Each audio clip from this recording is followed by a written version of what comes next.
ગુજરાત રાજ્યના નાણાં અને ઉર્જા મંત્રી કનુભાઈ દેસાઈની અધ્યક્ષતામાં જેટકો અને સુરત મહાનગરપાલિકાના ઉચ્ચ અધિકારીઓની સંકલન બેઠક મળી હતી, જેમાં સુરત શહેર અને જિલ્લાની ભવિષ્યની વીજ માંગને ધ્યાને લઈને નવા સબ સ્ટેશનોના નિર્માણ માટે જગ્યા મેળવવાની કવાયત હાથ ધરવા સૂચના અપાઈ હતી। વર્ષ 2030 સુધીમાં સુરત શહેરની વીજ માંગ 5200 મેગાવોટ થવાની સંભાવના પણ વ્યક્ત કરાઈ હતી।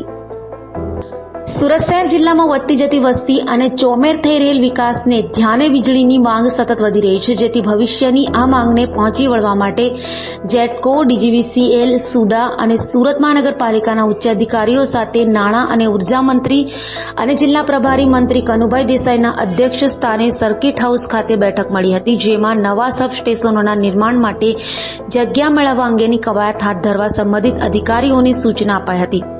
બેઠકમાં મંત્રીએ કહ્યું કે સુરત સૌથી ઝડપથી વિકાસની રાહ પર આગળ વધતું શહેર છે। જિલ્લામાં પણ અનેક નવી ઇન્ડસ્ટ્રીઝ આવેલી છે અને અનેક નવા ઉદ્યોગ એકમો સ્થપાઈ રહ્યા છે, જેથી લોકોને ગુણવત્તાયુક્ત વીજળી મળી રહે અને ભવિષ્યની વીજ માંગને પહોંચી વળવા માટે અત્યારથી જ આયોજન કરવું જરૂરી છે। આગામી સમયમાં નવા સબસ્ટેશનો ઊભા કરવા જગ્યાઓની જરૂરિયાત માટે સુરત મહાનગરપાલિકા તથા સુડા સાથે સંકલન સાધીને જગ્યાઓ મેળવવા જેટકોના અધિકારીઓને જણાવ્યું હતું। આ ઉપરાંત વેલ્યુએશનને આધારે પણ જગ્યાની ખરીદી કરી શકાય તેમ હોય તો શક્યતા ચકાસી આગળ વધવા જણાવ્યું હતું। જેટકોના અધિક્ષક ઇજનેર PN પટેલે વિગતો આપતા કહ્યું કે સમગ્ર ગુજરાતમાં 25,000 મેગાવોટ વીજ વપરાશ થાય છે, જેમાંથી 3,200 મેગાવોટનો વીજ વપરાશ માત્ર સુરત સિટીમાં થાય છે।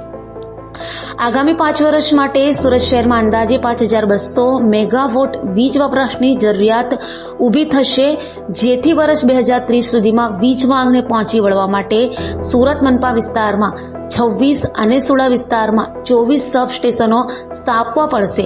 આ ઉપરાંત પલસાણા 84 અને ઓલપાડના રેવન્યુ વિસ્તારમાં 32 સબ સ્ટેશનોની જરૂરિયાત ઊભી થશે।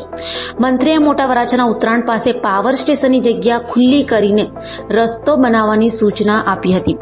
બેઠકમાં મેયર દક્ષેશ માવાણી, ધારાસભ્ય સંદીપ દેસાઈ, સંગીતાબેન પાટીલ, મ્યુનિસિપલ કમિશનર શાલિની અગ્રવાલ, જિલ્લા કલેક્ટર ડોક્ટર સૌરભ પારગી, DGVCLના MD યોગેશ ચૌધરી, જિલ્લા વિકાસ અધિકારી શિવાની ગોયલ, સુડાના CEO KS વસાવા, સુરત શહેર ભાજપ પ્રમુખ પરેશ પટેલ, સ્થાયી સમિતિના ચેરમેન રાજન પટેલ, જેટકો, DGVCL તથા મનપાના અધિકારીઓ ઉપસ્થિત રહ્યા હતા।